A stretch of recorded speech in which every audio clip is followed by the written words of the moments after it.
बात विवाद में आपका स्वागत है। मैं हूं डॉक्टर प्रोफेसर देवेंद्र राय। आज मैं आपसे सऊदी, पाकिस्तान और तुर्की का डिफेंस डील पर बात करूंगा। आपको ज्ञात है कि सऊदी अरब, पाकिस्तान और तुर्की का एक डिफेंस डील हुआ है जिसमें यह कहा गया है कि एक देश पर आक्रमण तीनों देश पर आक्रमण समझा जाएगा। अब समझिए, ये डिफेंस डील है। अब इसकी ऐतिहासिकता को समझिए।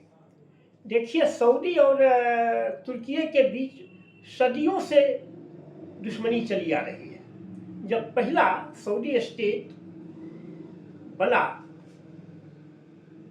तो उसके बिन सऊद उत्तराधिकारी बने, लेकिन उस समय ओटोमन एम्पायर अपना पूरे शबाब पर था, तो उसने उस पर कब्जा कर लिया। फिर मोहम्मद अली पाशा के पुत्र जब इब्राहिम पाशा जब ओटोमन एम्पायर का राजकाज संभाले तो उन्होंने फिर सऊदी पर सीज कर दिया और तब तक उसको सीज रखा जब तक वह सरेंडर नहीं कर दिया पूर्णतया। सरेंडर करने के बाद वह बिन सऊद और उसके 3 पुत्र और उसके 2 सपोर्टर को ले गया और हाजिया सोफिया के नज़दीक उनकी हत्या कर दी। इस तरह से फर्स्ट जो सऊदी अरब अमीरात बना, यह खत्म हो गया। फिर धीरे धीरे जब ओटोमन एम्पायर का शक्ति छिन्न होने लगा तो 19वीं सदी के अंत में और अंग्रेजों का प्रभाव पूरे दुनिया पर फैल गया। जानते हैं, उसके राज में सूरज नहीं डूबता था। आज जो अमेरिका की स्थिति है उस समय इंग्लैंड की स्थिति थी।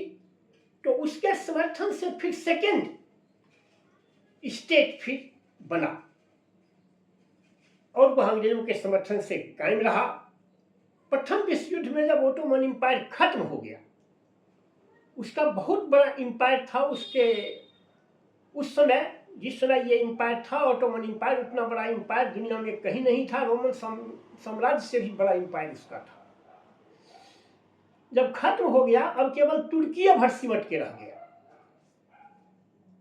तो उस दिन से तो फिर थर्ड स्टेट जो हुआ, उस दिन से पूरे सऊदी पर, आज जो सऊदी अरब है उस पर सऊदी अरब का शासन हुआ और उस दिन से चलता आ रहा है। दोनों की लड़ाई 1814 से शुरू है, जब द्वितीय विश्व युद्ध के बाद दोनों सऊदी और तुर्की दोनों यूएस के एली हो गए, लेकिन उनके बीच जो पुरानी परंपरा थी यह कायम रही और दुश्मनी चलती रही। दोनों के बीच तालमेल नहीं हुआ। इधर अब 25-26 में, अब आप समझ लीजिए तीनों की घटना। 25 में ऑपरेशन सिंदूर हुआ। पाकिस्तान को तुर्की से ड्रोन मिला, चाइना से इंटेलिजेंस इनपुट मिला। बावजूद उसके 3 दिनों में क्या दशा हुई कि उसको अमेरिका से गुहार लगानी पड़ी। अमेरिका, चीन, पाकिस्तान भारत से डरा हुआ है। 26 में जब फरवरी 26 में जब आक्रमण हुआ ईरान पर, तो ईरान ने जहां जहां उसका सैन्य बेस था अमेरिका का, वहां वहां आक्रमण शुरू किया। इधर हुटी विद्रोहियों ने भी सऊदी पर आक्रमण करना शुरू किया और हमें आश्चर्य है, 2.5 लाख उसके पास सेना है और वो अमेरिका के भरोसे बैठा हुआ है। उस पर ईरान आक्रमण कर रहा है, हुटी आक्रमण कर रहा है, वह कुछ जवाब नहीं दे रहा है। तो वह हुटी और ईरान से डरा हुआ है। तुर्की इजराइल के मिलिट्री सैन्य ताकत से भयभीत है।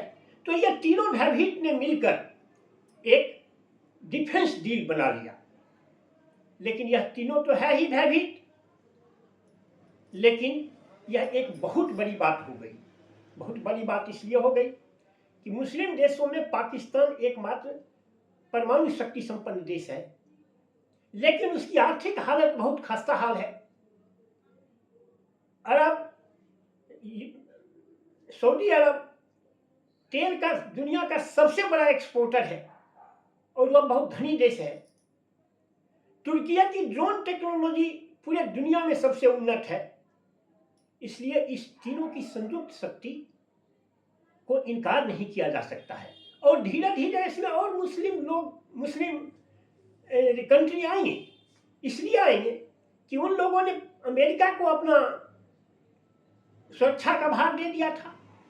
ईरान के युद्ध ने यह दिखला दिया कि अमेरिका उसकी रक्षा करने में बिल्कुल अक्षम है, तो इसलिए वह दूसरा विकल्प खोज रहा है।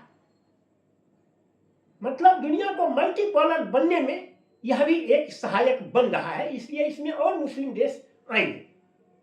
खैर, ये तो हो गई बात, लेकिन अब इस डिफेंस डील की हकीकत जानिए। पाकिस्तान का अरब के साथ, ये अफगानिस्तान के साथ झगड़ा हुआ, सऊदी नहीं आया। सऊदी पर हुती विद्रोही और ईरान आक्रमण कर रहा है, पाकिस्तान नहीं जा रहा है। तो इस डिफेंस डील का क्या मतलब? सऊदी अरब से तो वह 25 में ही डिफेंस डील कर चुका था, लेकिन कोई एक दूसरे को देख नहीं रहा है।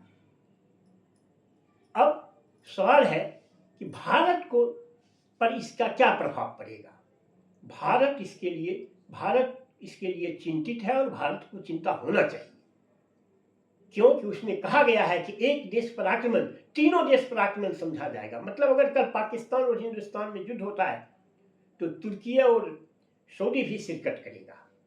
तो यह भारत के लिए चिंता का विषय है, लेकिन कोई बहुत बड़ी चिंता का विषय नहीं है। क्यों? सऊदी के पास 2.5 लाख सेना है, 4.5 लाख सेना तुर्की के पास है, 6.5 लाख सेना पाकिस्तान के पास है। कुल 13 लाख होते हैं, 22 लाख अकेले हमारे देश में सेना है।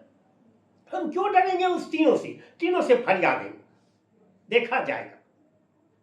फिर और भी तो विकल्प खुले हुए हैं, और 3 देश तो उसे मदद कर ही रहा था पाकिस्तान को, तुर्की और चीन। क्या हासिल हुआ? इसलिए बहुत चिंता की बात नहीं है, लेकिन फिर भी भारत को इसके प्रति सतर्क रहना है। इस अमेरिका और ईरान का जो युद्ध है, यह सभी मुस्लिम देशों को आपसी वैमनस्य को भुला दिया। और इस्राएल का जो मिलिट्री माइट है, इसको देखकर सारे मुस्लिम कंट्री भयभीत होकर एक दूसरे के साथ फ्लॉक्ड होना चाह रहे हैं। अब देखिए, आगामी कोई युद्ध होता है तो उसमें पता चलेगा कि ये कितना हद तक ये डिफेंस डील सफल हुआ। बस आज के वीडियो में इतना ही। अगर आपको मेरी बात पसंद आए तो इसे लाइक और सब्सक्राइब करें। Thank you very much.